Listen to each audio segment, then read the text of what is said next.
YouTube? What's going on? It's your boy Booda. Giga Booda. Back in the building. SMayly Christmas, everybody.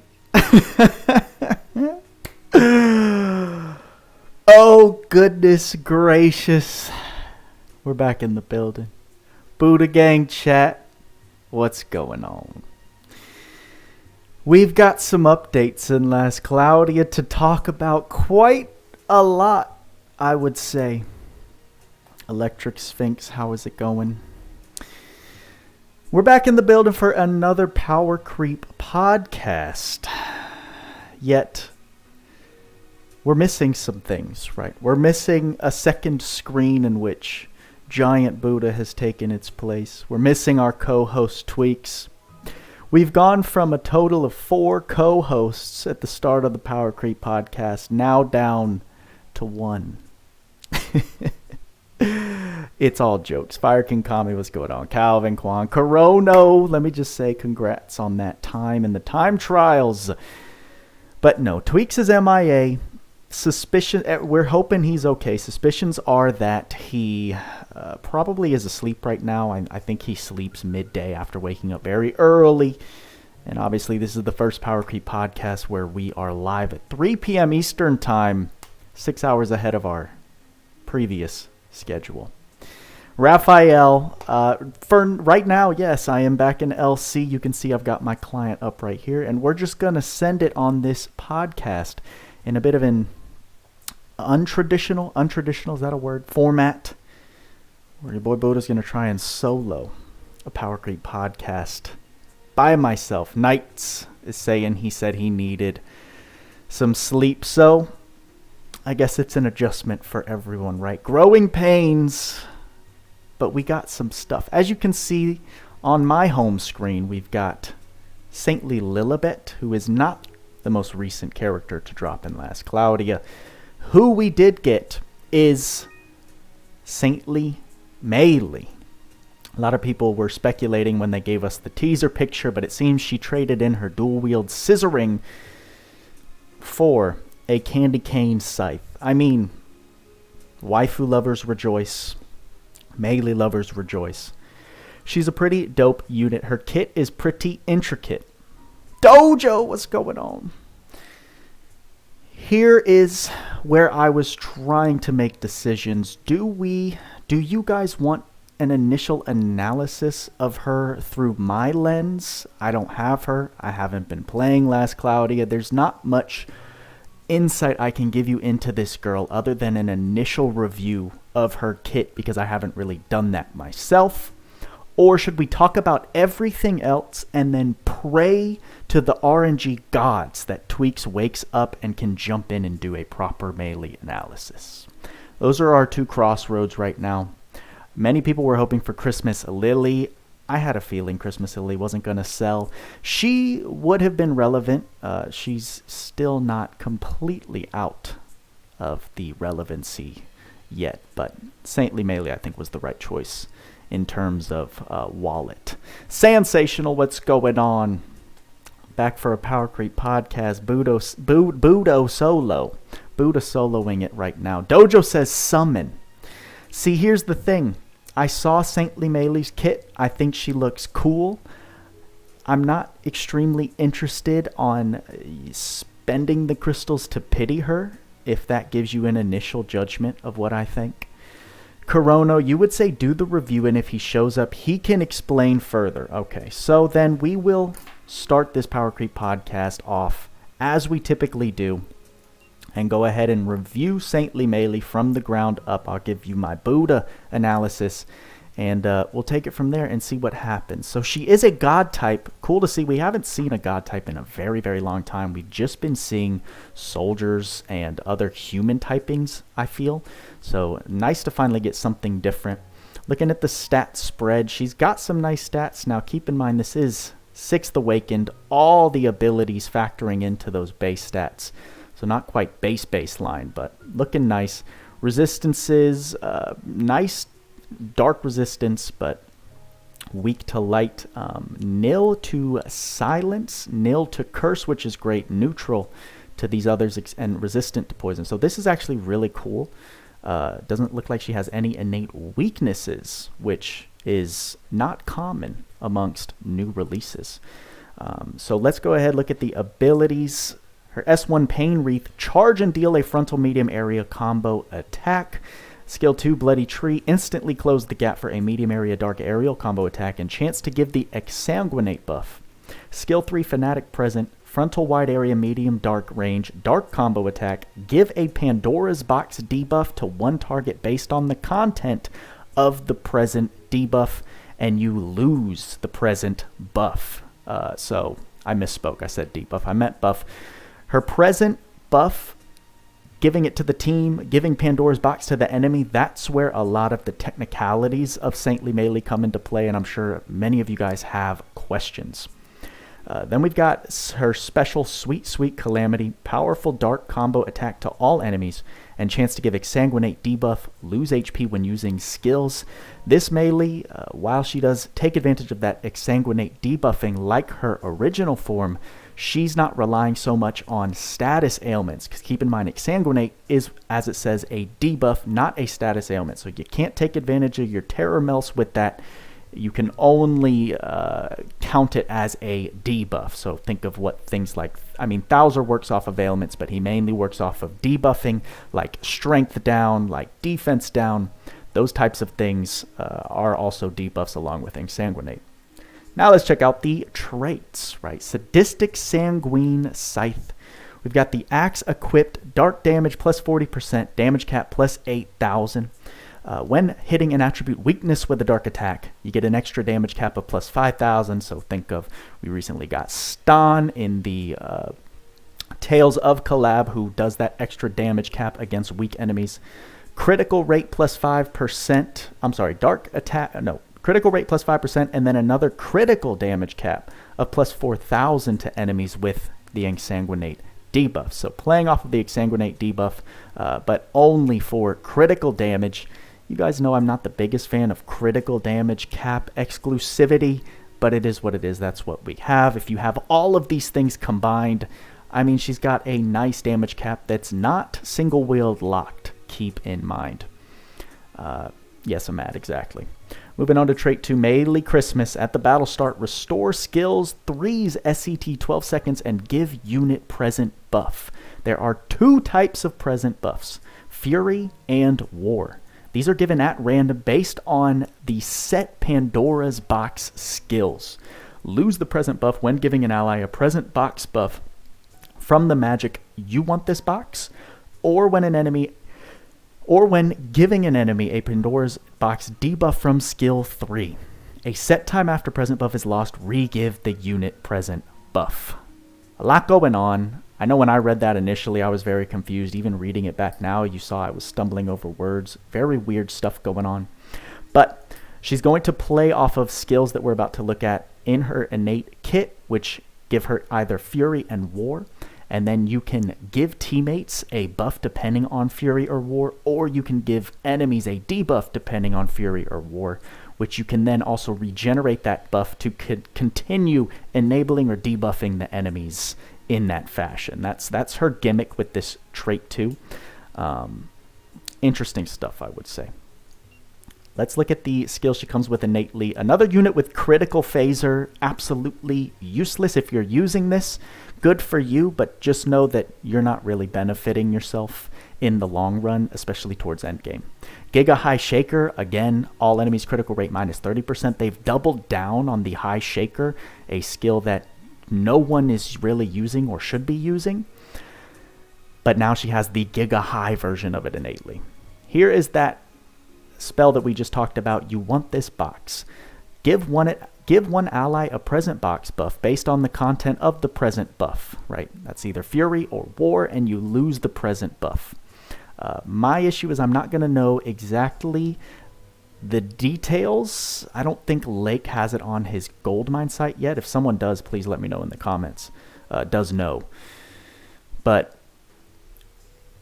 I don't know how long it takes for Melee to regenerate that buff once she either gives it as a buff to the allies or as a debuff to the enemies. Moving into the passives, we have attack up max, fighting spirit 4, fighting spirit max, critical up 2, which is fine. Proud Force is nice. Brute Slayer and Special Boost always will take those free innate Slayers. Auto Brave will take Auto Protection, an Auto Haste. Awaken, Pride 2, Dark Mega Drive, Dark Attack Raise 2, Dark Attack Raise 3, Dark Critical Raise. We have Yule Feast making its return, which is wonderful. This is what SMayly Lilibet had when she dropped. I don't know if any other units had this, but this is basically Pirate's Feast with a little bit of HP recovery as well at the start of second wave moving forward. Goddess Kiss innately is awesome. Blessed Speed will take. Axe Mega Boost we're seeing.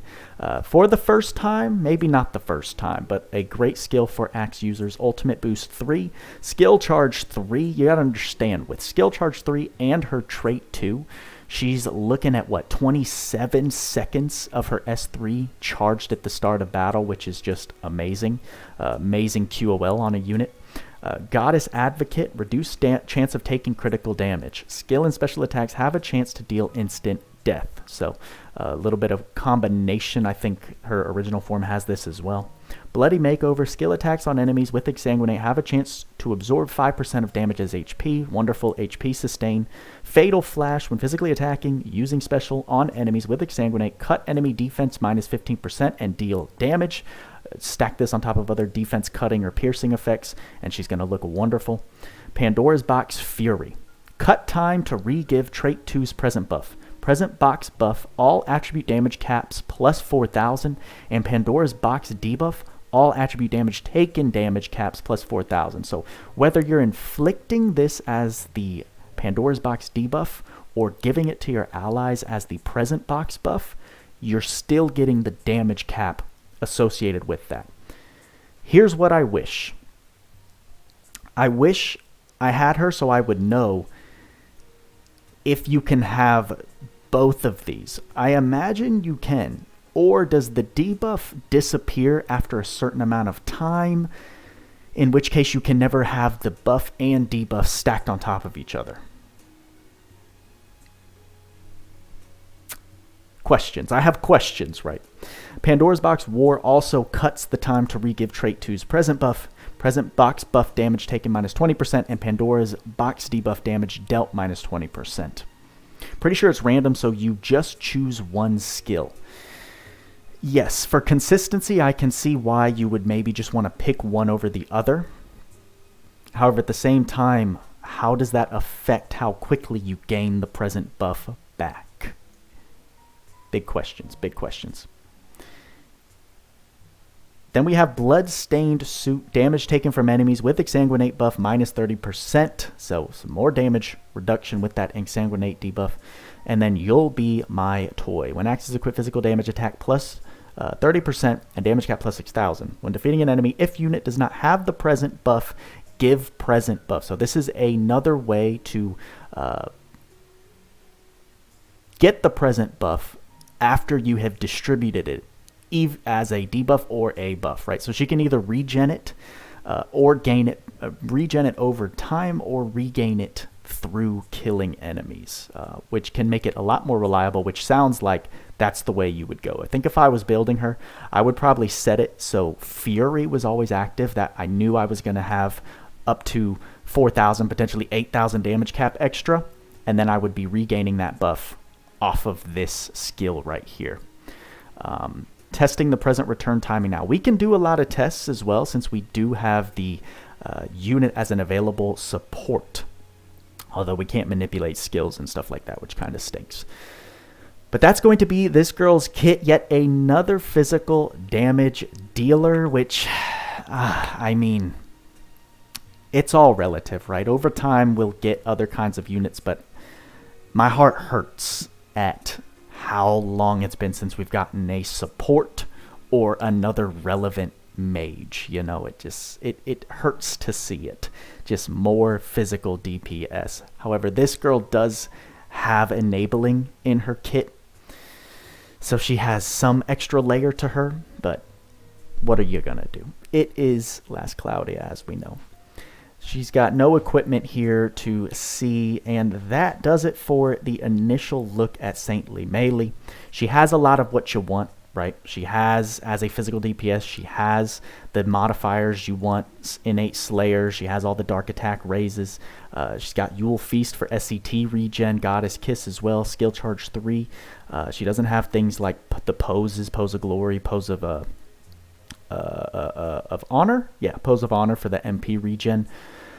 So after you unlock everything in her kit, you kind of want to just make things that she already has better, including the fact that I believe running her dual wield is going to be more effective than trying to make her single wield.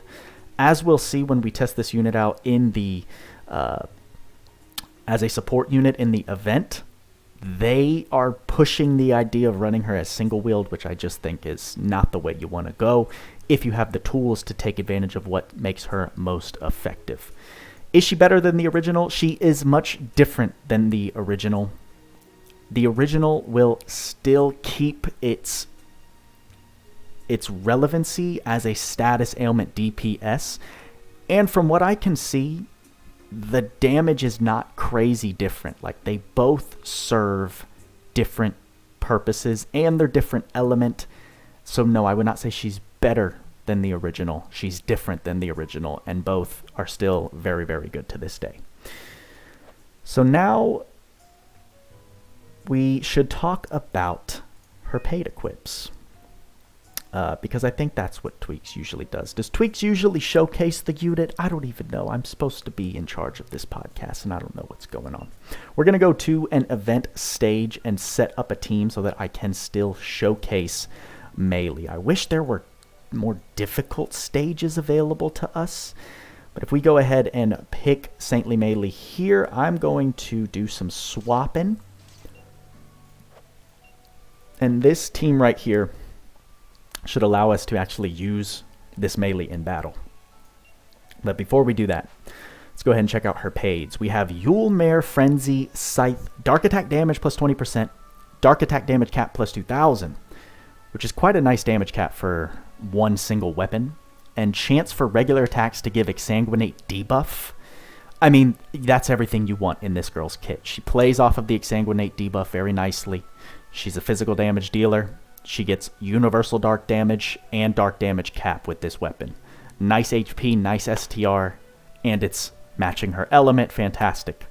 Her accessory, Yule Mare Calamity Cape.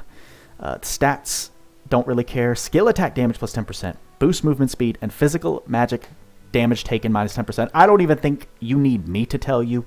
If you are choosing which paid equip to go for or pick first, it's the Frenzy Scythe. No questions asked. There is zero situation why you would ever pick that accessory over the Scythe. And if you do, my apologies to your account. Evil Eye is asking for Tweacz. Believe me, I wish I could, my friend. Do my best here. Corona, thank you for pointing that out. The accessory does change the cosmetic of this character, so there is a layer of not creativity, but customization that the cape does unlock. So for those of you who like your cosmetic changes, that might be the reason. But if you are a practical player looking to get the most out of your money, you definitely go for the Scythe if you're looking at performance. Let's go ahead and go into this battle and see what's going on. I don't want you doing anything besides sitting there looking pretty, Tyria. I don't want you doing anything besides sitting there and looking pretty, so we're going to ensure she doesn't pull any shenanigans. Give her Elder King mask and see what we got going on with this SMayly. Yes, having both sets cuts the present cooldown in half, 15-30. So less stable damage boost, but more chances to apply and an easier window to work with for applying that effects. So Knights is talking about having both and why it would be more effective with her present buff. The only thing is, you can also gain her present buff back by killing enemies, so it doesn't rely so much on the cooldown time if you know you're going to be fighting multiple enemies like that. So let's go ahead and switch to SMayly here. It looks like she's going to auto her S3 right now. And let's actually see what buff does she have. So she has the War box, which I think is the damage reduction one. Not really what I'm looking forward to. I'm actually going to take control of her. Let's see if I can do it before she attacks anything. I'm going to try and do this, right? You want this box, gives it to an ally. So boom, I give it to Tyria here. We lose the present box. And then if we do an S3, we're not going to be able to test this. We're not going to be able to test this reliably. But look, she did get the Fury box off of those kills. So you can have stacked. You can start stacking things, which is cool. But now, is she back to the... Okay, that's interesting. She has War now. So I'm pretty sure we had the Fury one. Oh, and you can tell by the little shield too here. She had the Fury at the end of that wave, but loading into this one, it switched to War. So it resets randomly every single wave. Sensational becoming Booda fam members. Thank you, my friend. It is a beautiful gift to your boy Booda during the holidays. This is going to be difficult to test things properly like I want to. But anyway, that S3 looked like it had a nice big AoE to it. Let's go ahead and look at the S1. Kind of slow. Kind of slow there. And how many hits was it? I didn't even pay attention. Her gap closer is S2. So let's go ahead and see how that looks. That's pretty cool. I think it cuts through the enemies and then has its little diagonal effect right there. So not bad at all. Do we have... No, it's still the... It's been the War box every single time. Appreciate it, Sans. You'd lend me the account. That'd be quite a bit to try and get switched over mid-podcast, so maybe in the future. Maybe in the future I will take you up on that offer. Let's go ahead and look at that S3. It's a nice AoE, and that is a giant present box. I know Tweacz was talking in chat. He did say that her S3 AoE reminds him of X-Bets, and that it potentially might insta-clear IGC3, but I unfortunately cannot test that right now. Corona with the numbers here. S1 is 10 hits, S2 is 14, and S3 is 19.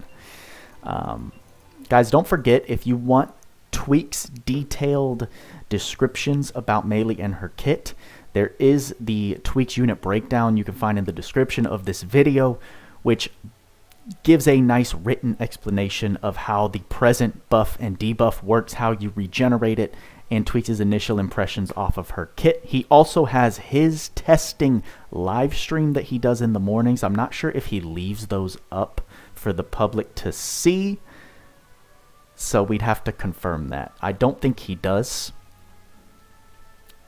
But if you're subscribed to him, and then you get a notification that he goes live when these updates happen, you always have access to it as long as he's unlisting those live streams. So that's going to be SMayly. We didn't really get to look at her special or anything. Again, like, it was nice she was hitting 50,000 single-wheeled caps. It still blows me away that, you know, they're pushing single-wheeled with her just because she doesn't have dual-wield innately. But they're also giving her freaking favored sword, two-handed axe.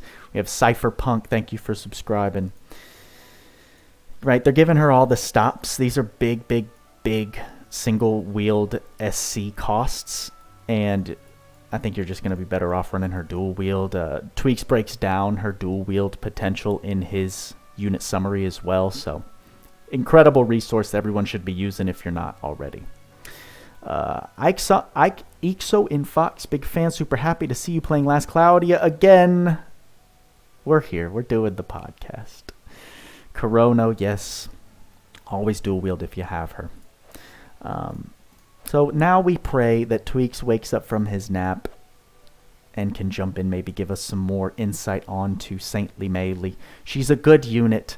Do I think she's a must summon? Absolutely not. Do I think she gives any type of enabling that breaks the game or adds so much more than we used to have? No, I don't. I don't. But again, those are just initial impressions. Let's move on to the arc. So now we've got Maiden's Yule Song. Looking at the level 10 stats, HP 3000, which is nice. Nice STR and INT stat for sure. And the MP stat is not a meme, which is cool. Arc trait acts equipped when only one weapon is equipped. Light, dark, skill, and magic damage plus 50%. That is a nice multiplier. When two weapons are equipped, plus 25% instead. Also a great multiplier. Oh, that artwork. I just noticed it. Very spicy. I'm not showing Lady Booda. Battle start, vitality effect to all allies, which is fine. I think that's plus 1000 HP on top of everybody. And then God type only, light and dark attack damage cap plus 1000 again. More hinting that they want you to push SMayly as a single wield unit. However, I would highly, highly, highly advise against that. I'm getting really distracted by this arc. I'm getting really distracted by it. I'm going to cover the screen so I can't see. For teachable skills, we have Mimicry God. We have INT down evasion, physical damage healing 2, HP plus for the first time, Infinity Drive and Infinity Boost. Infinity Drive and Infinity Boost are dope because they are the counterparts to what we've seen with Elemental Drive and Elemental Boost, I believe it's called, where now we have light and dark physical and special damage covered, along with magic damage boosting plus 10%, and then HP plus 2 SC for HP plus 500. Not going to be mad at it. Going to be real nice to add on those tanks. The Arc Ether reward, thank goodness. We're looking at Yule Mare Boot. INT 56, MP 50, always, never. If an accessory has MP on it, just know it's immediately useful. Regardless of anything else you see. Immediately useful. Especially anything I'd say 50 MP or over. And M&D 56. Battle start gives a high chance for all enemies 4 stats minus 20% and all allies 4 stats plus 20%. Stinks that it's a high chance because it's possible that that won't happen. So it's just not reliable. And no attribute or ailment resistances either. I'd say the best thing about this thing is that it has 50 MP.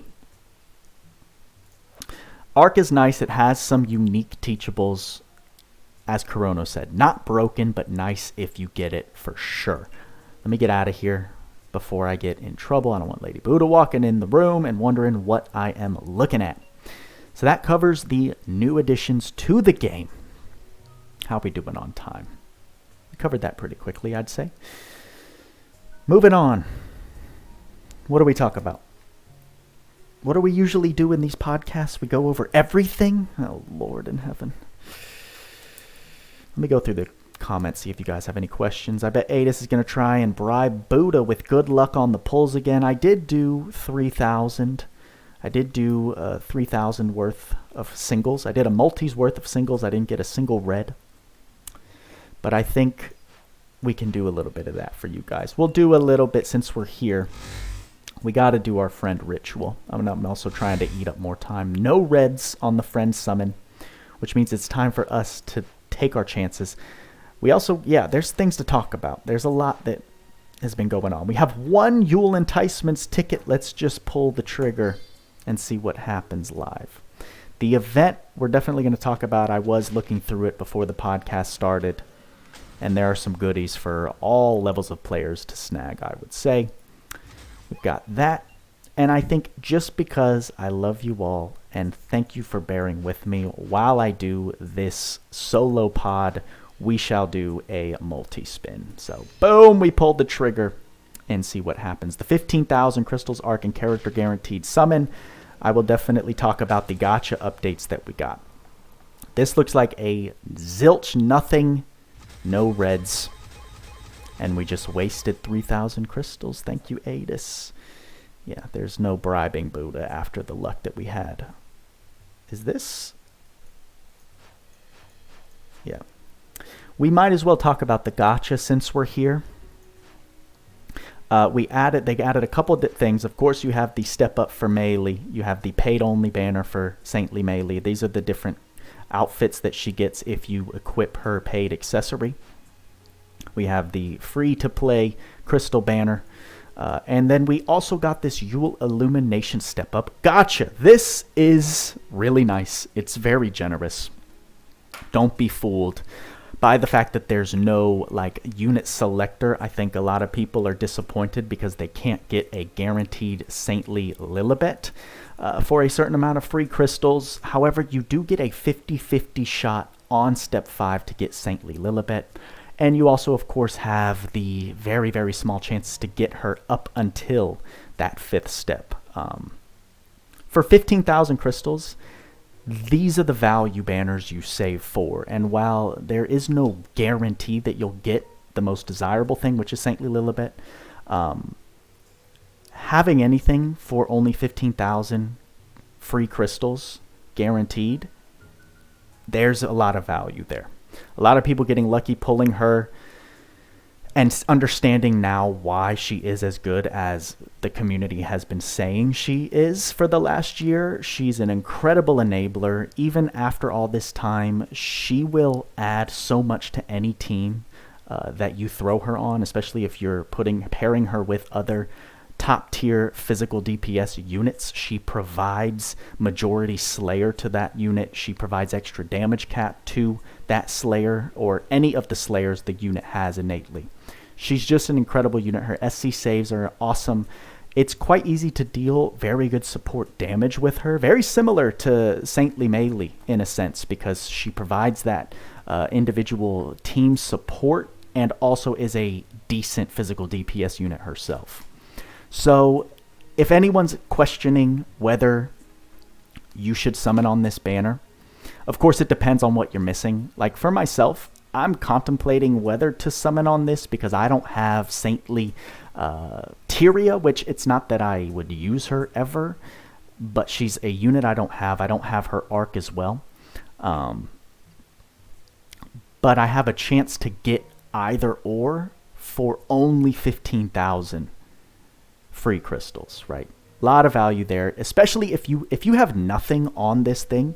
I would tell you to summon on here before Saintly SMayly, personally, as a free-to-play budget player advocate, because I think the value of getting Saintly Lilibet guaranteed potentially for 15,000 crystals, you're increasing your chance of the return over sending it on the Saintly SMayly banner until you get to 75,000.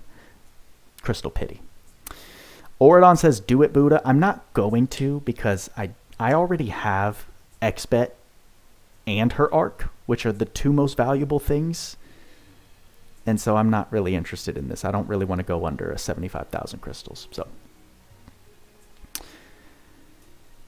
Corono, another veteran player, top time trial ranker, supports my opinion, which I'm very happy. Deus Devoid agrees. Super worth it. Very, very, very worth it. These are value banners that the veterans of Last Cloudia talk about. You save your crystals for summoning on new unit banners.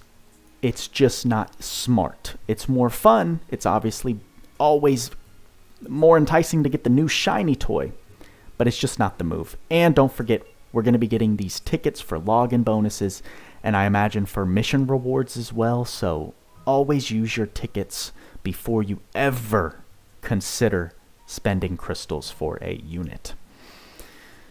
I need to get out of this gacha. I need to get out of this gacha menu with that freaking arc in my face.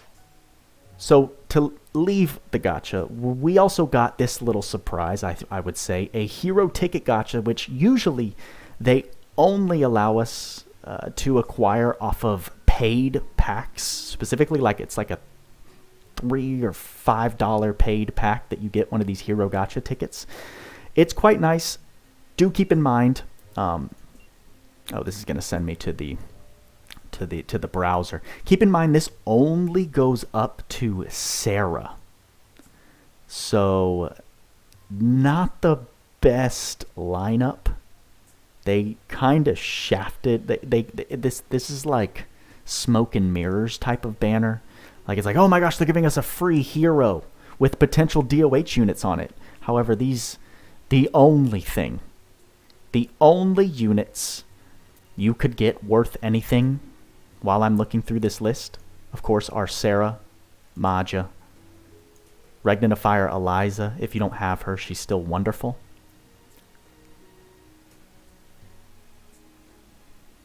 That's it. That's it. Those are the only 3 units you can potentially get from this ticket that are really worth talking about, in my opinion. So, as we just got shafted with our quick summons there, let's go ahead and pop this and see what happens.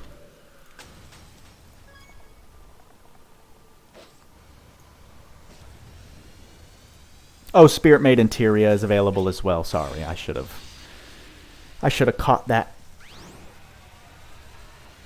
There are a couple DOH units from the far past that we don't have on this account. That would just be nice as new additions, but this is a duplicate of Ruto.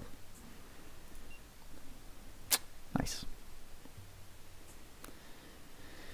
Yes, I guess I should talk about that, huh? Do I even have it? Okay, they don't show it. They don't show it in the actual gacha, but I'd say, honestly, the biggest gacha update that people are talking about is the return of the Start Dash. Not the return, but the revamp of the Start Dash banner, where they put Shift Bayland as a featured unit and increase the unit rate to 6%. I see a lot of people getting lucky here. If you're re-rolling right now, getting Shift Bayland will be the easiest physical DPS carry you have ever experienced in Last Cloudia, bar none. Not to mention there's Heroic Lord Roland, there's Alice, and there's Spirit Maiden Tyria all featured here. I mean, if you just get 3 out of... If you get 2 of these units when you're re-rolling, you're winning, right? You're eating real good. This is the first time Shift Bayland has returned as a featured unit, I believe. I don't think he's come back on Ultra DOH yet. So, big news, big news. He is quality of life incarnate, the ultimate reroll banner, as Oridon says, yes. And not a bad place to reroll at all. Do I suggest pulling on this banner? I don't. Because you still have the chance to get shafted, and there is no pity for this banner, if I'm not mistaken. If I were in the predicament of not having Shift Bayland, I would wait for his guaranteed 30,000 crystal appearance in March, right? You do have to wait 3 months, but then you avoid any risk of shaft and crystal waste. In March, they're going to bring back the White Day celebration, where you can get Shift Bayland for a guaranteed 30,000 crystals, whether you get shafted or not. So, as a player that has been playing, your account is established, you don't have Shift Bayland, but you want him, I still would not encourage you to summon on this banner. But if you choose to, because this is the first time you've seen Shift Bayland on a banner since he released, good luck. I wish you nothing but the best. But those are my thoughts on the Start Dash banner. Moving into the event, we have the return of a Sun Vessel Island, but now it's called Yuletide Gift Scramble, the Delivery Team, and the Thieving Advocate. We have the Sun Vessel Island covered in snow. There's a little story with SMayly, and you take her across these nodes. I think at Port Sun Vessel, it starts with this snow fields here, and then it goes up to, where does it go to? Bluffs of Buster, Ice Cold Caverns, and ends on Delivery Team base from what I have seen, right? I did as much as I could of the event. You also have access to the bonus quest here in Port City Lacombe. So make sure to do that for the rewards that you get. You get materials, cutting shears, and event medals for the trading space, as well as cadet tickets, which you need to take on the ability tower. Nope, not the ability tower. This is free if you're looking for specific colored crystals for your unit ability boards. Always make sure to do that 3 times a day. The drill house is where you're going to need these cadet tickets, and I think someone said cadet, like this, the cadet ticket is from the Attack on Titan collab. That's what they were called. So it's a bit of a mystery if this is intentional or if they just forgot to rename it after bringing it back. But still very good. As you get these cadet tickets, of course, always do the 5 costing ones, the cheaper ones first, before ever considering to do these 20 and then 50 costs. There's really no rush. There's no need. We also have the Limit Breaker Tower, guys. Don't forget. I know that they did just start releasing the Limit Breaker Field Ultra event, which has great rates for those rare material drops here. But you can get so far ahead with your how many stars are these? 9.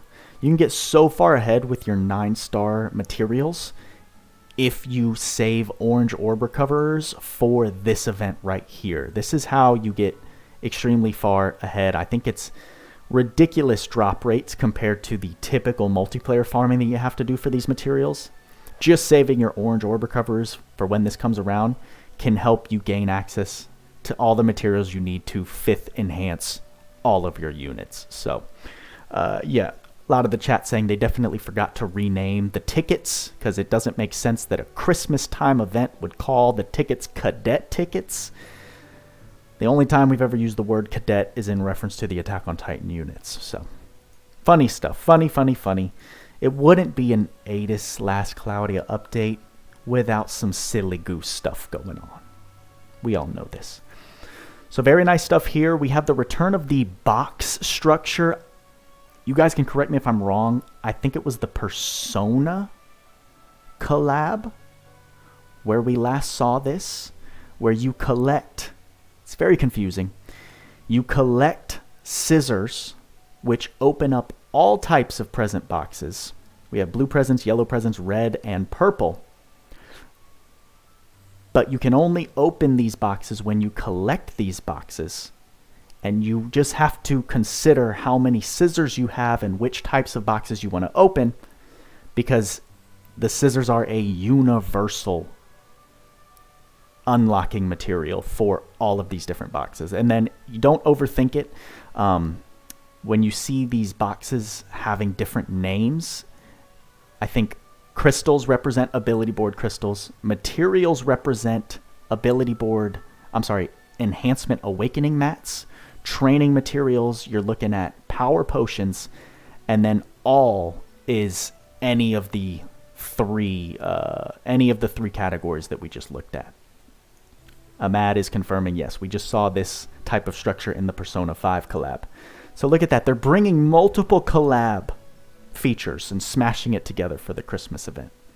We've got the cadet tickets. We've got the Persona 5 box structure. So fun. So fun. Training also drops tickets, if you're not wrong. That makes sense. So training drops the tickets, the cadet tickets is what you're saying? Or are you saying like fast tour tickets and stuff like that? I don't know. You can farm cadet tickets from the training boxes. So there you go. If you want more tickets to be able to run more drill house, there we go. Someone's awake. I see the DM in Discord. His phone died. He was definitely asleep. We're just happy he's okay. We're going to get some Tweacz in the building, y'all. Let me just tell him.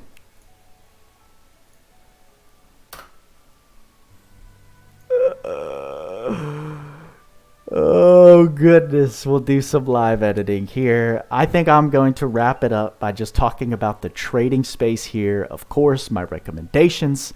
Always pick up these equipment when they come for these event exclusives. These are going to help early game players with some nice type pieces of equipment for their usual relevant units that these types of equips go with. And it also helps endgame players with extra options for the Maze of Tartarus, since in the Maze, you can only bring one piece of equipment on one team when you move through the floors, and then they get locked out, right? So if I used this Yule Fest Scythe on the... oh, look, I'm muted here. If I used the Yule Fest Scythe on floor 2, I could not use it on any of the other Maze of Tartarus floors. And so having a lot of pieces of gear is very essential. Tweacz is getting set up over here. Then, of course, get your prisms. And then you can move on and kind of decide which types of materials you need most at whatever stage of gameplay you are at for your account. So if it were me, as a new player, I would get the equips, I would get the prisms, and then I'd probably move to ability board mats like the mega clusters, the regular clusters, crystals, etc. As an end game player, I would probably get...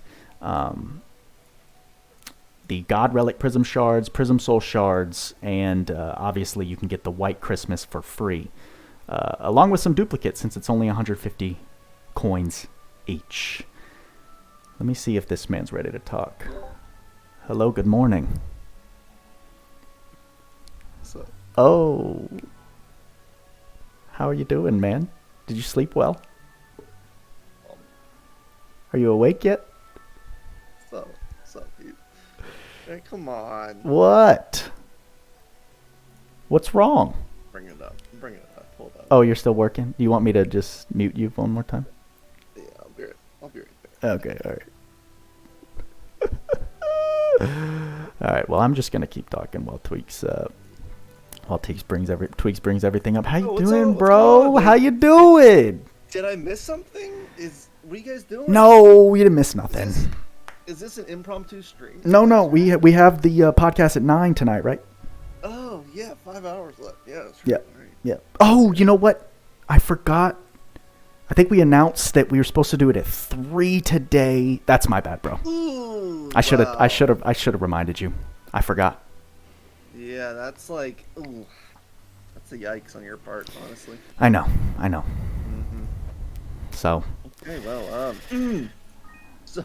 How's it going on your end, bro? How'd you? Know. What? I missed. How you watched the World Cup yesterday? How was that? That was great. That was a good time. Who are you rooting for? Legitimately. France is my team, so. France. Francois. Mm-hmm. That's all right.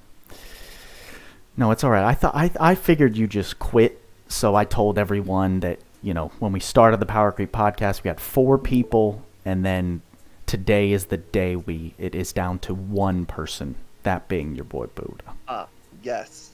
That's exactly what happened. So I'm honestly shocked that you're here.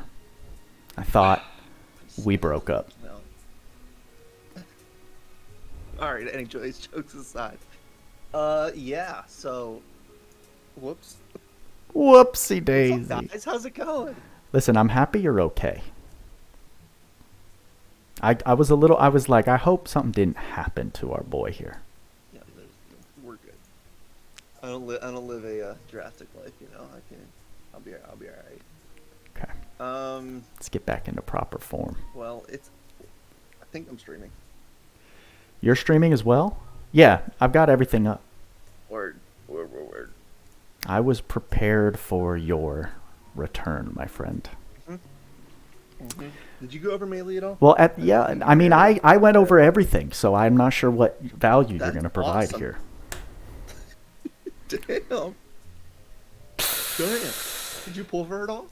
I did. I sent about 3,000. No, well, now at this point, 6,000 crystals for her, and man, big stuff. Walked away with nothing. So as you can tell, I provided a lot of insight to her, running her as her event support unit. I showed the people. Nice. Actually, that's not a bad way to go.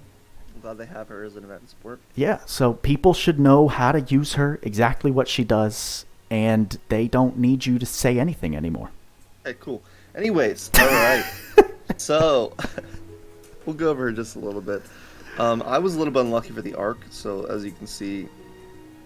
12! Wow.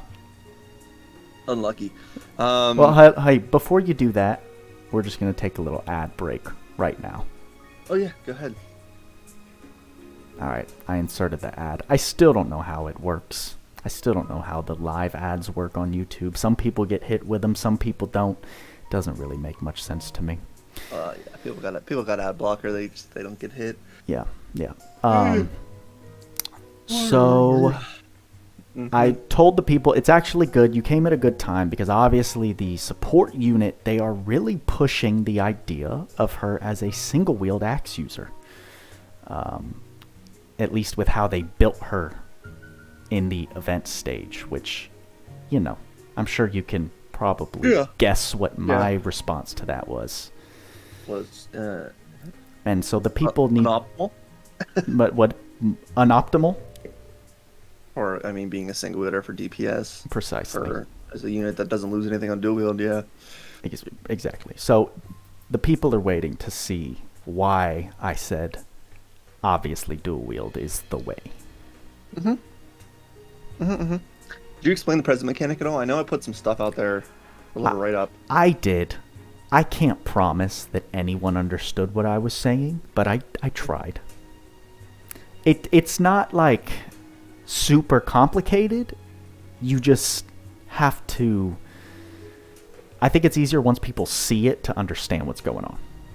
Makes sense. Because when you're trying to explain... There's a lot of words that convolute trying to describe it. Huh? It's like a lot of branches, right? It starts with present buff, and then there's a lot of tree branches that happen. I gotcha. You got me. So Tweacz. What's up, guys? Are we back? SMayly Christmas, bro. Merry Christmas, bro. It's so cheesy. Anyways. So I heard we talked about SMayly already. So why don't we just jump into testing her and showing her how her stuff works? That sounds good. Let's go to no, tweak. This is fun. Council, sure. So her present stuff, as you probably talked about, she gets it off the rip. She gets it off the rip. So are you good? You want to take a nap, bro? You tired? No. What it's gonna say and how you know she doesn't get her boosts off the rip is that this is gonna say the present Fury, Pandora's Box, Fury set present is stocked. Obviously, if you have the War set, that's gonna be War present is stocked. This is how you know she doesn't actually get it for herself, because once you actually use it, let's say she casts it, which she can't cast it upon herself to give her the buffs.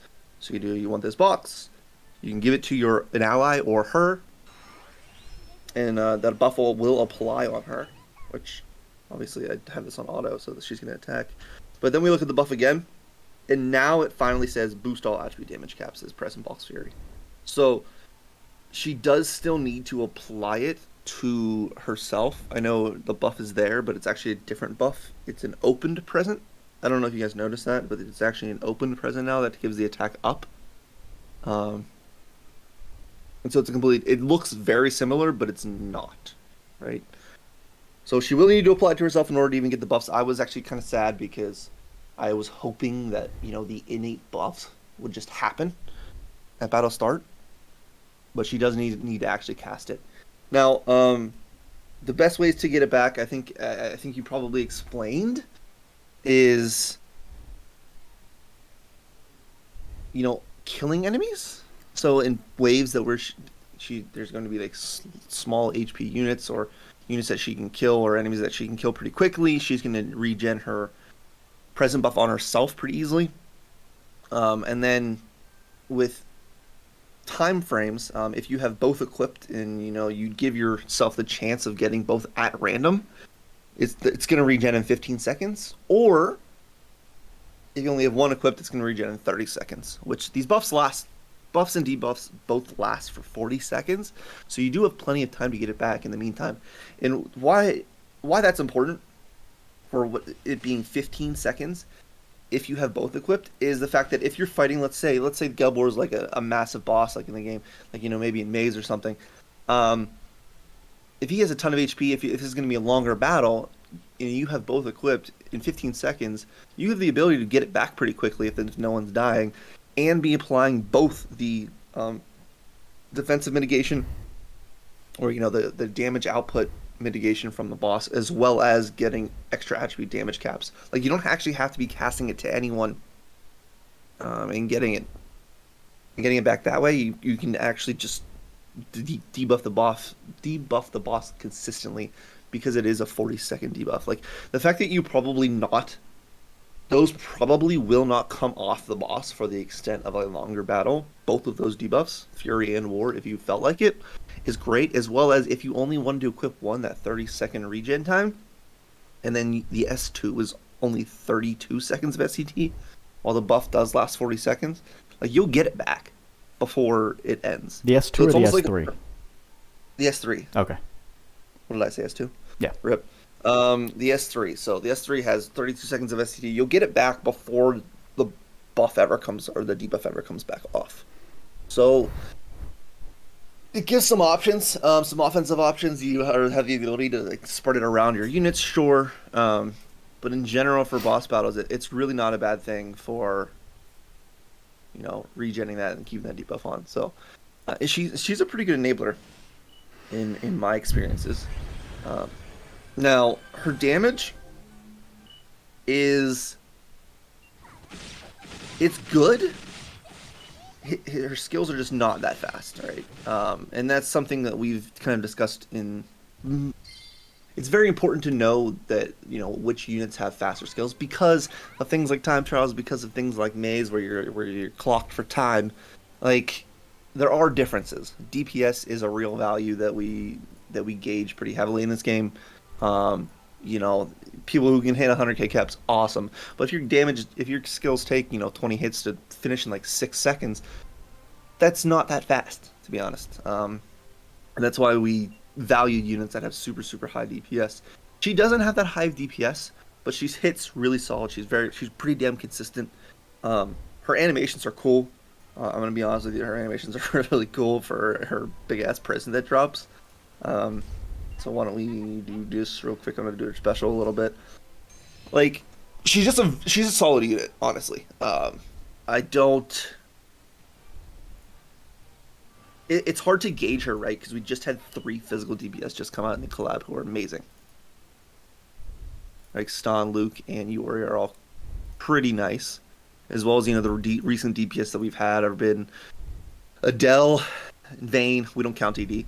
But, you know, those units that just came out are very, very strong. So it's kind of like we have to gauge her against that, as well as the rest of the pool.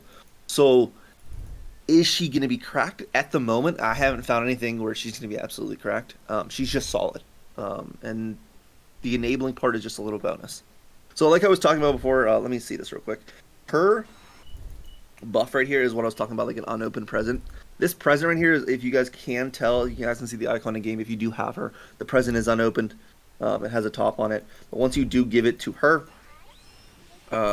it becomes an opened present, and that's how you know it's the buff that's happening. Anyways, regardless, I'm spending way too much time on that. Sorry, man. Let's go kill this guy. I gave the buff away, so let's go regen it. Nope. We're good. Small AoE, there we go. And now we get the buff back. So, as you can tell, she now gets the buff she has on, and the buff to give. Now, with her S3 is actually a guarantee to give it. And it's based on, and it'll give it to the target that you're targeting, really. If you're attacking with the S3 and hit a bunch of enemies, it'll give it to the one you're actually targeting. So, now she's giving it back, and we will get into this. We'll kill this guy.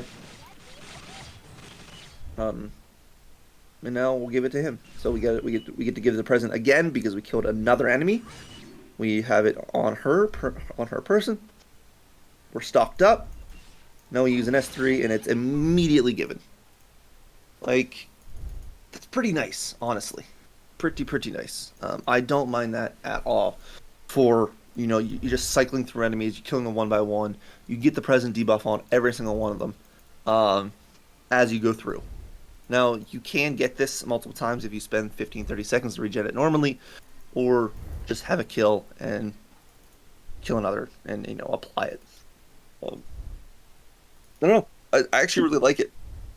I think it's an interesting mechanic. I think it's like a more of a chronological, like, I'm going to fight these enemies first, solo out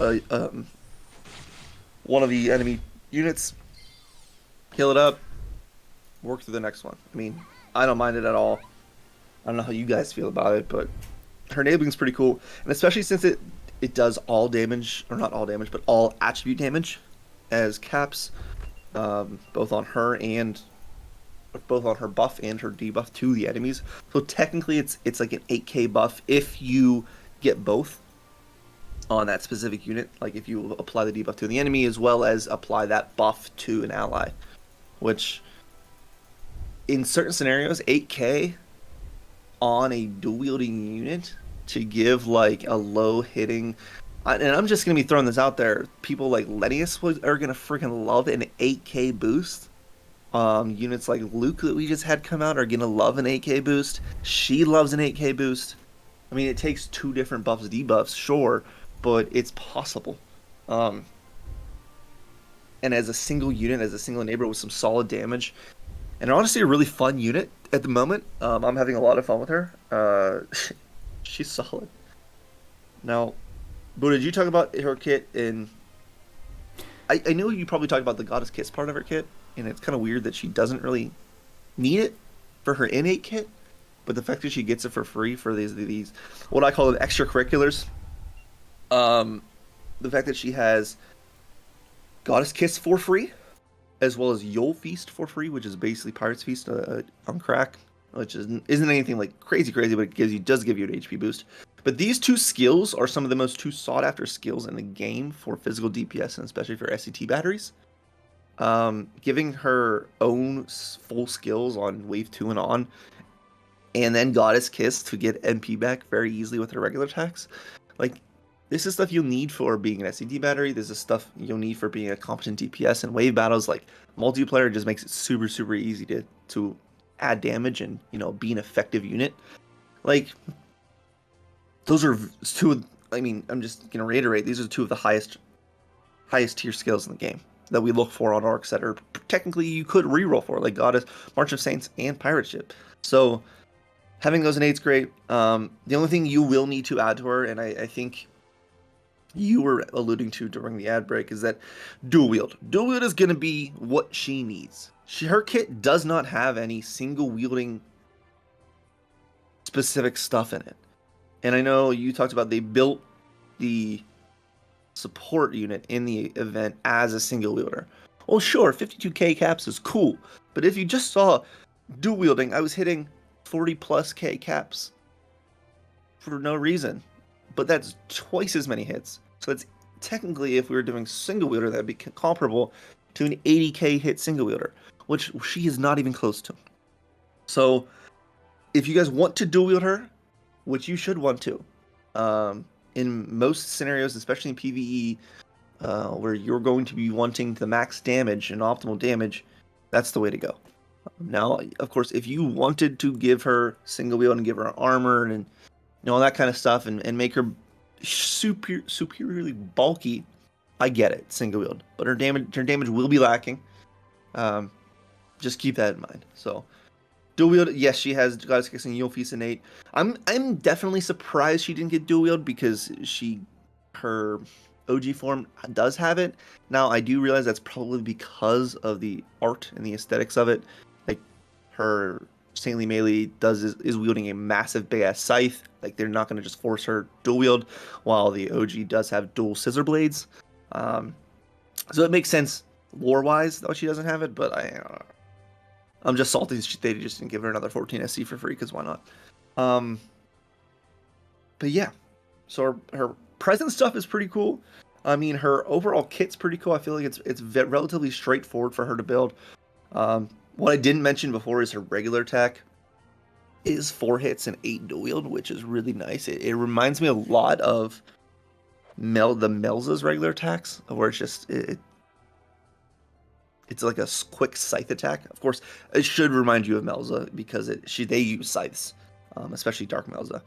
So the way I see it, what? The way I see it, Yeah. they used SMayly to give us an updated Melza shift. I don't disagree with that. That's the first one I thought when I saw her sprite in game, and I saw her like regular attack. I was like, this feels a lot like Melza. And then I saw her skill attacks and her damage, and I was like, oh, this is definitely not Melza. It's fair. But her scythe is super sick, but I don't know if you talked about, but her accessory, her paids, I guess. Did you talk about her paids at all? I did, Okay. but please tell us more. Sure. So her Dark Axe is obviously, one of her best in slot stuff. Obviously, Yule Frenzy Scythe being a dark weapon or being a dark axe just fills her out immediately. Dark attack damage cap, and then chance to give regular attacks to give exsanguinate. Like, sure, regular attacks to give exsanguinate. Her S2 is a very high chance to give it though. Just like the OG melee on her S3 gives it pretty high chance, about 50%. Her S2 is also extremely high. Like, you don't need this for her to be at full capacity. Like we talked about OG melee back in the day, because the S3 was a little bit harder to get, her scissor blades were pretty much best in slot. This one, you probably don't need it. I mean, for Goddess Kiss attacks, for getting MP back, yeah, it's very, very nice, but like it's not, I wouldn't say you shouldn't force it. Exsanguinate is good and all for PvE, but it's really just, bosses don't chunk their HP 10% when they use skills, when they have Exsanguinate on it, which is sad. I wish it did. I wish it was OP like that, but it just doesn't happen. I'm pretty sure it's capped out for damage on bosses, which is not, I wish it wasn't. Paid weapon. I would still advise, if you're going to go for one, this is probably the one to go for, just because it's an easy plug and play, but you don't have to use it. Accessories though, for paid accessory, you'll merit a Calamity Cape. Skill attack damage 10%, boost movement speed, and physical magic damage taken minus 10%. I mean, those are just very, very good passives on an accessory. Let's be honest. But the main draw of it is it changes her appearance. Let's see this real quick. What the? It does change. It says there, change unit appearance in battle when equipped. So she's normally red and green. But as you can see, she is now black and green, which I feel like this is a very noticeable change. Let me just take this off real quick. A pretty noticeable change. Her body color changes as well as the scythe changes, which I actually do think it's pretty cool that they let it change all of it, instead, not just the body. Like the purple scythe, whoo-wee, pretty dope. That is dope. Obviously, it's not like necessary. It's not a necessary thing for you to enjoy her. But if you are a melee simp, sure. I mean, it's kind of sweet.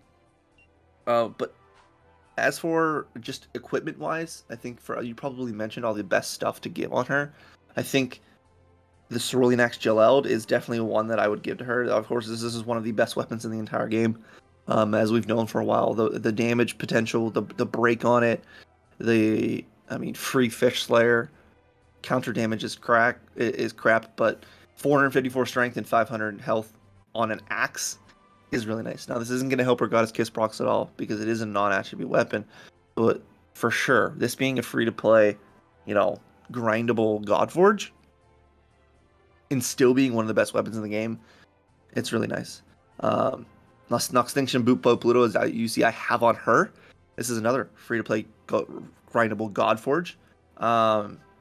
Dark physical attack plus 20%, and then, piercing resists is really nice. This is kind of convoluted the way it reads, but it's actually pierces 20 resist if the enemy has positive dark resistance, up to neutral, right? Like if they have 80 resist, you can drop it down to 60 when you're attacking physically, or if it's 40, it goes to 20. But if it's like 15 or 10 resist, it'll only go down to 0. It doesn't actually go past 0. It doesn't go negative. It doesn't make it weak, but it will pierce as much as it possibly can, up to 20. Yeah. So, I mean, those are probably her 3 best. I mean, then being dual wielder, which you probably should be using on her, throwing on if you really, really need against strongly dark resisted content, and you need to pierce that, you'll probably just slap on Trishula, which is great because she can throw on machine. I mean, if you have machine equip, you can throw it on, and she works perfectly fine with dual wield. Now that's a lot. That's Trishula, dual wield, machine equip to all have on your account.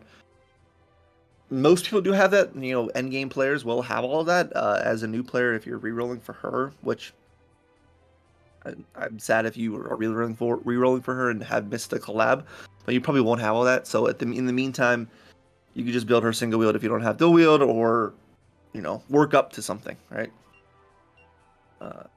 Yeah, this is what I'm gonna be running on her in almost all situations: the Frenzy Scythe, the Bow Pluto, Calamity Cape, and Whirlblade Globus, which is a pretty good accessory from the Loug Zeus UR.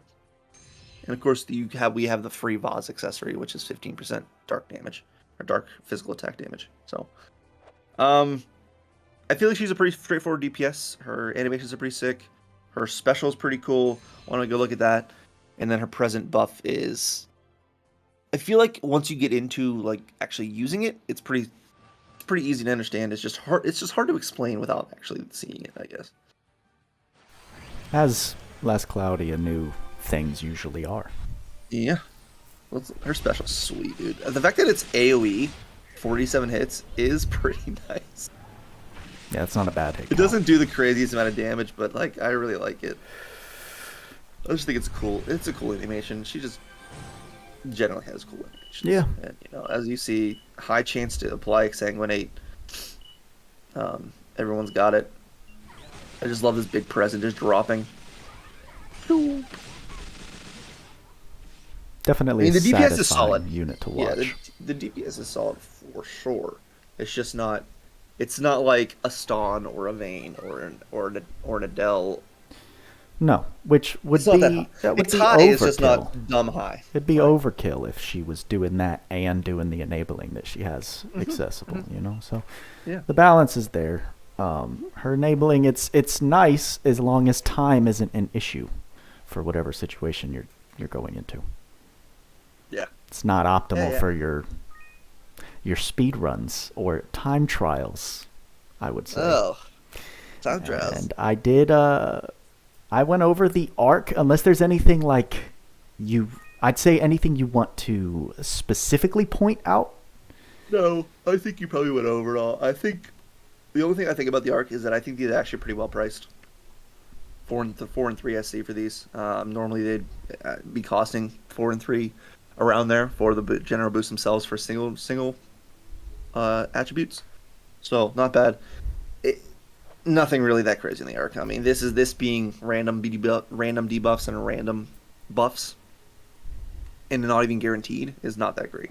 Like, at least in this moment, I don't think it's that crazy. But I mean, the arc art is great. Yeah. And then, what's your favorite part about the arc art? You know what my favorite part is. The gingerbread house. Yep, exactly. Nailed it.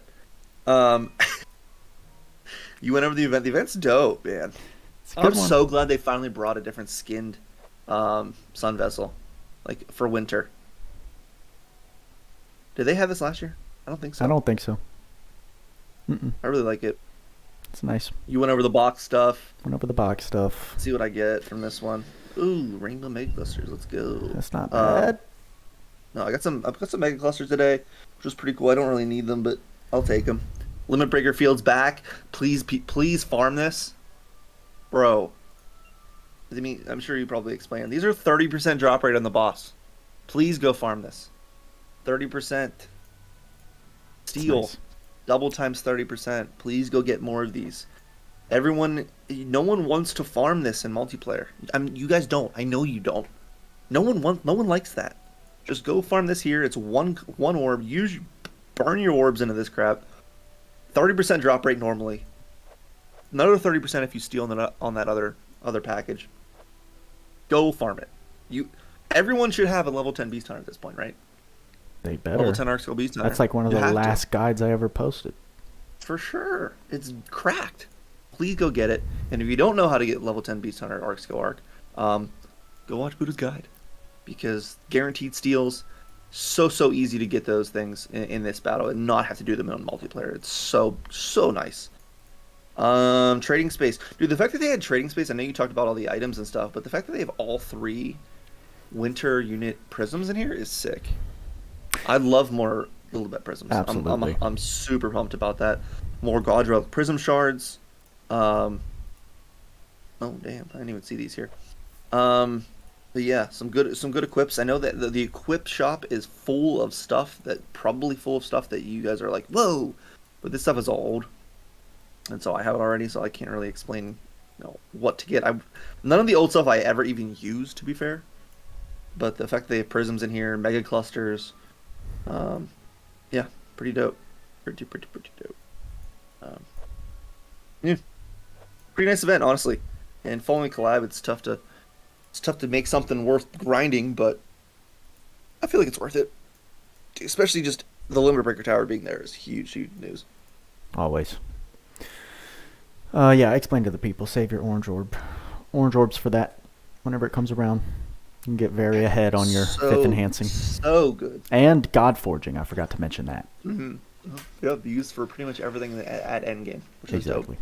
Exactly. None of the pieces of metals we have. Yep. Yes, belly. Indeed. Right. Talked about the event. Talked about the arc. And that's kind of where I left off before I woke you. I'm sorry that I disturbed you during your nap. I was just hoping you could help me out a little bit. And I wanted to brag about you, my friend. Oh, hey. How's it going? I did. I finally ranked, boys. Let's go. The Stardust King sits back on his throne, y'all. Who's Scorpio? Stop. Okay. I did mean to change my slogan before reset, but I totally forgot. That's all right. I think it's properly placed, and very happy to see that in the time trial rankings. It was a cool time trial. Congratulations. Thank you. It was a cool time trial. I mean, if you guys haven't seen my video, I did put it up on my channel, My Clear. Dethroned got his posted. I think DK posted it on his channel. I don't think. I know it's on DK's channel. And you can see our times there. There's a couple JP content creators that put out their times. I got 1st and 2nd place. It was just a really good time trial. Gigo had a really good time. Corona, props to him. Zephyros for getting a solid time. I mean, the whole top 10 got a really nice time. BCR, 2D, Rex, Saitama, Luke, Logan. Here's the thing. Belly, here's the thing. They fixed whatever jank shit that was wrong with their cheat detection. They fixed before this time trial. Right? So we were used to, every single time trial would have just a freaking unreal amount of cheaters in the rankings. And they'd be like, oh, we'll remove it at the end of the rankings. Well, that's annoying as shit. Like, just watching them sit there and be like, oh, are they going to get removed? Are they going to get missed?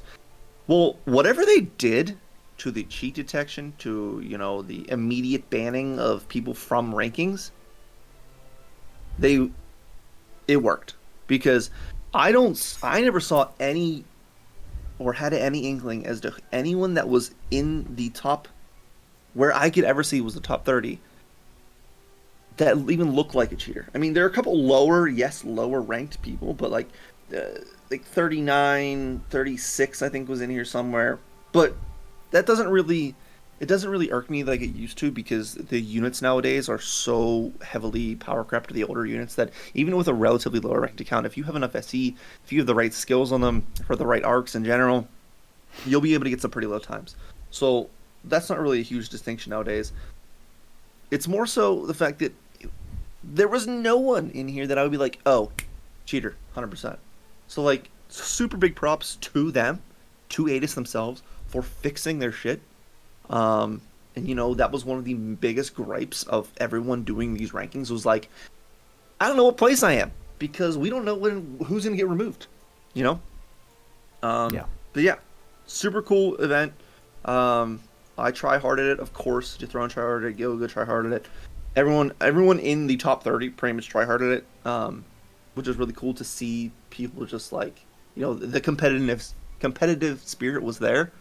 And I'm not going to think it was totally due to me coming back, but I feel like everyone tried a little harder. I'm not gonna lie. I tried a little harder. I know Dethrone and Gilga were getting after it. So I don't know. It was pretty cool. It's pretty cool to see everyone ranking it, and of course, it feels really, really nice to be number one. So I'm really happy with it. Frick yeah, let's go. I gotta give them props. I thought it was never going to happen. I did not think they cared enough to find what seems to be an effective solution. And that was my number 5 things that I felt they needed to fix in the game to keep it thriving, and they came through. So yeah, big props to them. Kind of wild. Big, wild. Yeah, for sure. Guild rankings. I don't know if anyone really cares about that. There's not really any rewards, but Sassy Cat Guild, my boys, we did end up number 1. AOG did come real close in second place. They probably, in one more day, they probably would have taken us over, but props to them, man. That was a really nice score. Silver Society, pretty strong scores. And then you get Honey Elixir, which had some good players in it. And then, I'm not sure I know everyone, but I recognize a few names in some of these guilds. Well, I can't even talk. But yeah, some pretty cool stuff overgeared. But yeah, congratulations to everyone who got a really good time and who could get some stuff. And of course, top 10 gets a nice little, sweet little UR dust on top of it. And I was very, very happy to do that. Very, very happy to be able to place and get first. Hell yeah. And to be able to record the video. I think that's one of my favorite things that I've done in all my time trials that I've posted about, is, posting the time trial. And I hope, you guys kind of see, I'm not doing the video and explaining every little thing, but I feel like if you watch the video, you can pick up on some things that maybe you can apply to your gameplay and to try to min-max. Of course, this one, I used 3 physical DPS, and it was, very micromanaged intensive. And I feel like it showed it out pretty well. So, yeah, I don't know. I hope you guys liked the video if you've seen it. And got something from it, that's all. But yeah, time trial's sweet. It's my favorite time of the year. We're all happy for you, man. I really hope there's not one anytime soon. The sweat's real. So they always bring one at least during collabs, and we always expect a collab. At least we had the last 2 or 3 years, in the end of January, beginning of February. So could be coming soon within the next, again, month and a half, maybe month. Which is, I hope to God it's not happening, but it's probably going to happen. Yeah, they don't really slow down like that towards the end of the year and beginning of the new year. Oh, nope. The slow periods are usually between the anniversaries. Yep. But yeah, we got anything else? Do we have anything else? We talked about Shift Melee. Tweacz, is she a must-have? Is she a must-have? No, absolutely not. Which is cool because, you know what, here's the distinction. She's only been out, less than 12 hours. If someone finds something broken with her, that could change the landscape of this. But I feel like I dove into her pretty well this morning. I tried to figure out all her mechanics and stuff, and I have come to a conclusion that she's not broken or a must-have. Her enabling's great. But we have a lot of enablers nowadays, and yeah. And enablers that enable easier. A little bit easier, right. Right. Yeah. No, I don't think she's a must-have. I think she's a really solid unit, and she'll get an okay score on the tier list. I don't think she's going to be top tier, because she doesn't bring anything that's super, super potent, right? She's not super potent. She's still good. Not crazy. There's a reason we didn't really talk about her break potential, Helix. Well, okay, I can address that real quick though, because I actually have numbers. Her break potential is okay, so it's not bad. But the issue with her is that her break potential being okay relative to other units that are around her break potential, the biggest problem is that she doesn't have any really innate boosts of break after that. So the innate break potential on her skills is good. Okay, it's I mean, like, good. It's okay, but she doesn't have the boosters. She doesn't have the innate breakers, innate destroyers. She has axe mega boost innate, but that's a very small booster break. She doesn't have any like big passives like the 125% break passives like Murren has. Her innate boosts are fine, or her innate break is fine. It's just she has no boosts. So when you start adding stuff to her, all the break stuff, it's unfortunately not enough to make her a good breaker. And that's the reality of it all. Even if you dual wield her, I was not impressed with her break. Her innate break was fine. Her overall break, when put into the actual situations, was not that impressive. But she can if you want. I don't know, if you really feel like it. I wish she did have more, but unlucky. Did you throw an S3 in IGC3? I did. It doesn't work all the time because some of the units will not move. But I mean, we can go test that right now. And then I think after that, we didn't really talk about the QOL. There was some QOL which I haven't done any of that yet. So we can go in there and try it if you want. Yeah, I mean, let me just. They changed the arena icon on the home screen. I'm a little triggered because the stars are not centered. I don't know if you noticed that. Yeah, I noticed the icon was different. That was weird. I was like, wait, what happened? Just like a few pixels to the left. If we could just, send it. I can do Photoshop 80s. Just send it to me. I'll fix it. If you're doing IGC3 on spot 1, she can absolutely do it. It's not always consistent. Like I had a few runs earlier where one of the units was just straight up just avoiding the S3 just because of who she targets. It's one of the northern enemies, or the top enemies. So it may not always work, but it is not bad. The S3 is huge. It will hit most of them, but it's not 100% consistent. The problem with this is if you're running her on your squad, it'll work, but as a support, she still needs to be in range. So as a IGC3 farmer on your support unit, as your friend unit, she's not going to work that well. So I think that's an important distinction. But for you, most of the time it'll work. And of course, if you kill everyone except one and have one unit to clean up, it's still pretty fast. She hits pretty hard. So.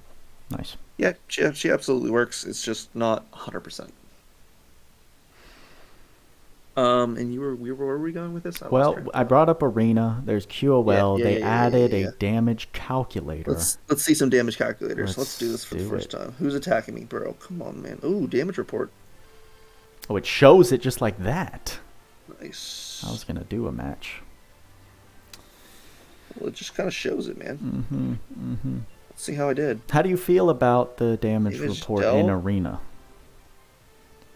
Do I not have my vein on defense? Whatever. I think it's kind of cool. Let's go see how much damage we can do. Let's compare stats, shall we? Okay. Who do you guys think is going to win in this competition, guys? I don't know. It probably depends on what team we're facing. I think we have it in the bag, if I'm being honest. There's a reason I didn't try in this time trial. I wanted you to have the number 1 spot, bro. Okay. You're already done with yours? Oh. Interesting. So this is right here, damage report. So, what I'm noticing is this does not include overkill damage.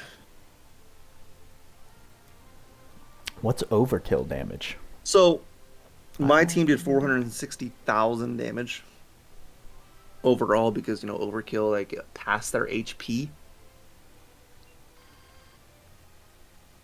And this is only accounting for, 120,000. Yeah, I got you.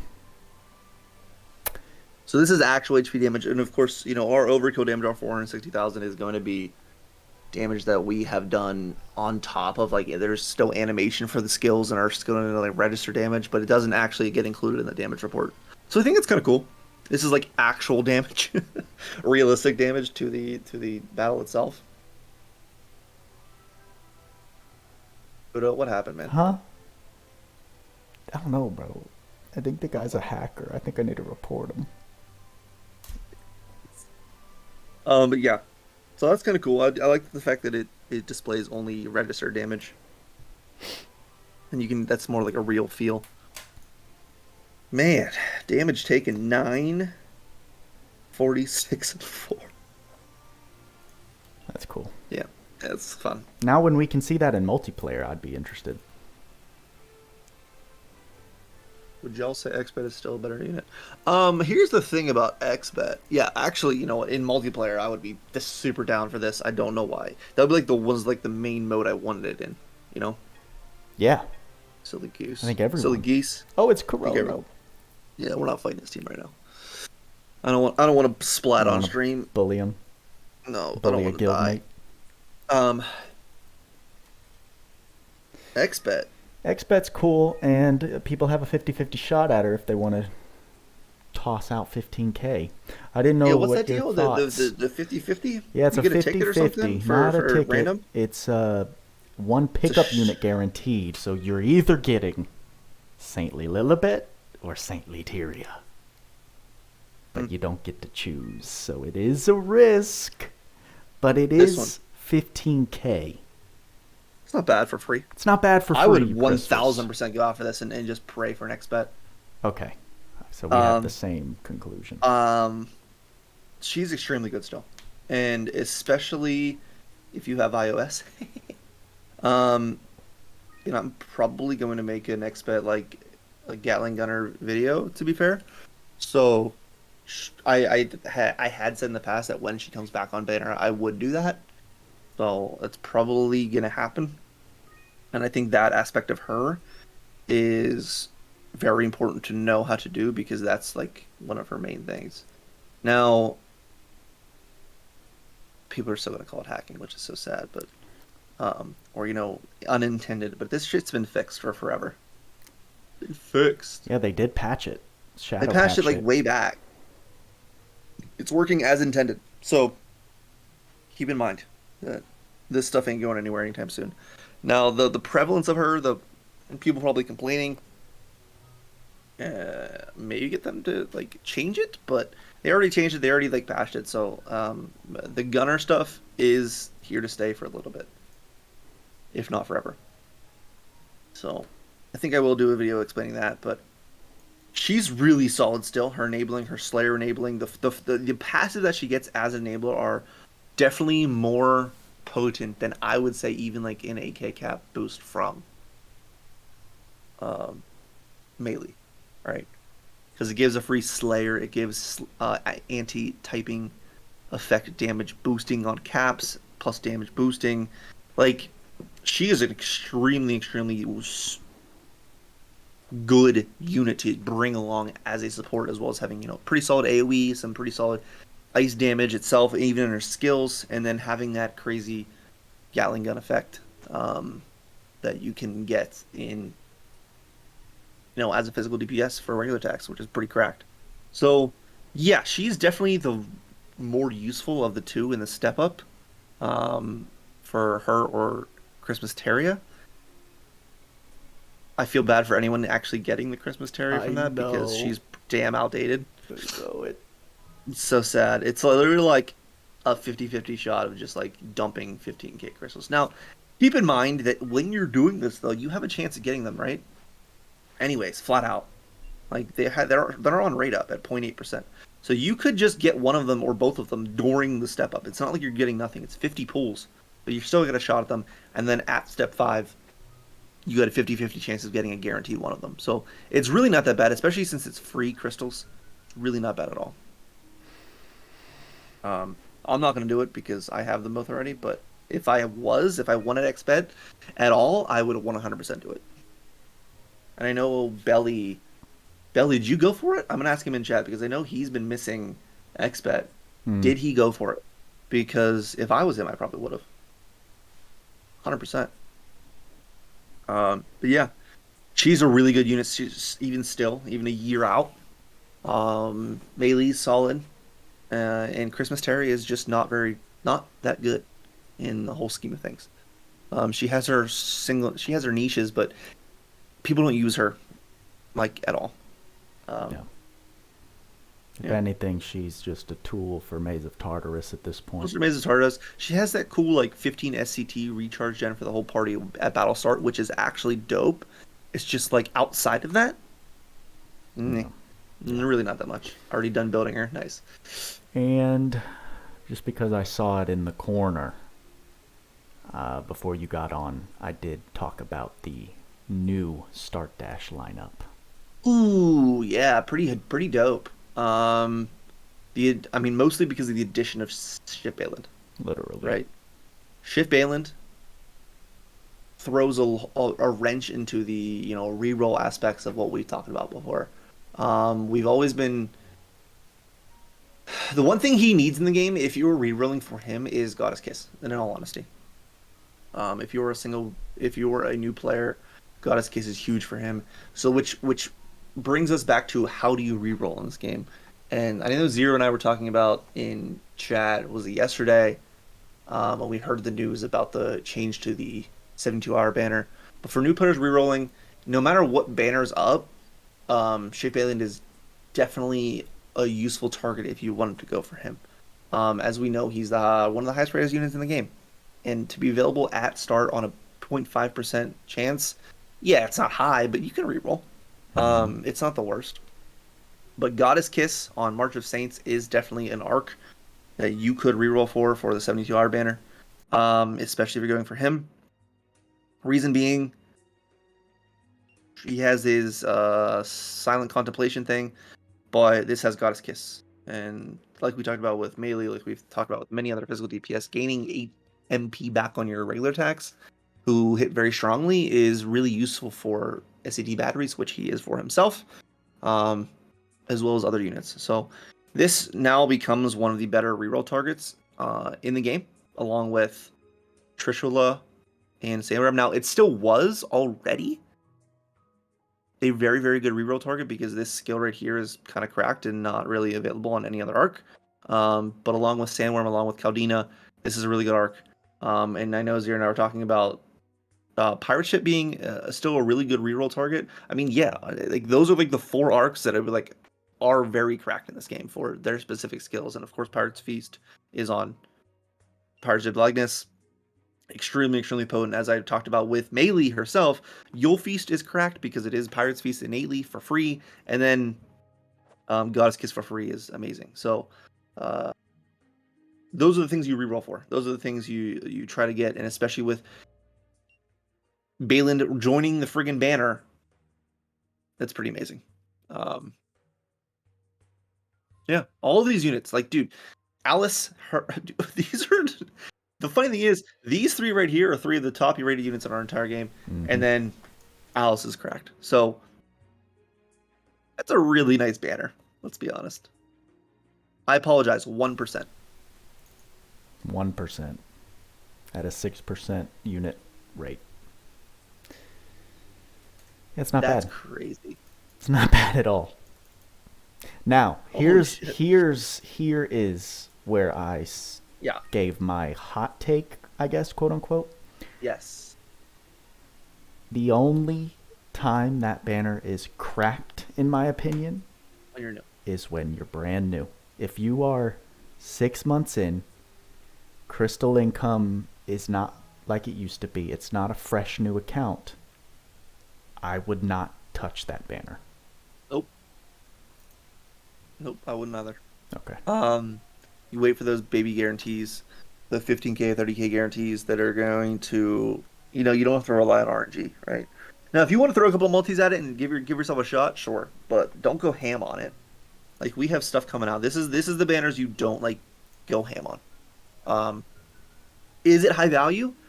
Absolutely, but I could not possibly advise anyone to dump all of their crystals in this, especially with, I mean, probably don't have that many considering we just had a collab. If you weren't interested in the collab, sure, but I would much rather use it for an XBet or saving it for New Year's, saving it for the next future collab.